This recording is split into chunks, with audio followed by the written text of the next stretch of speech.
Саламатсыздарбы? Мен Абакирова Зура Маматисаевна.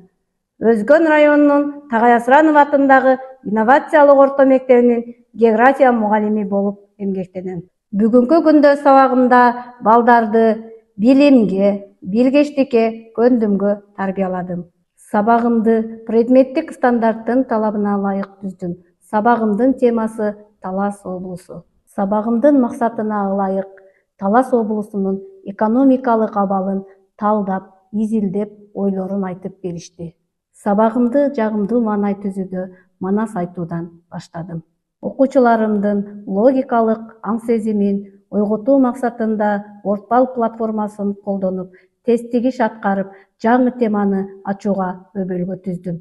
Виртуалдык саякат оюну аркылуу окуучуларымды бизнесмендер, фермерлер, табият таануучулар, туристтер аттуу 4 топко бөлүп алдым.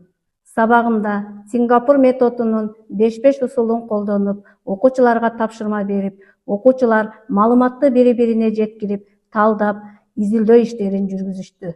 Топтордо иштөөдө табият таануучулар Талас облусунун административдик аймактарын электрондук панелден жайгаштырып көрсөтүп бере алышты. Фермерлер тобу айыл чарбасы боюнча маалыматты QR-код аркылуу электрондук доскадан көрсөтүп беришти. Бизнесмендер тобу Талас облусунун өнөр жай тармактарын сүрөттөр аркылуу жайгаштырып, долбоордук ишти аткарышты. Туристтер тобу Талас облусундагы кооз жерлердин жайгашуусун Жер планетасы платформасы аркылуу көрсөтүп беришти.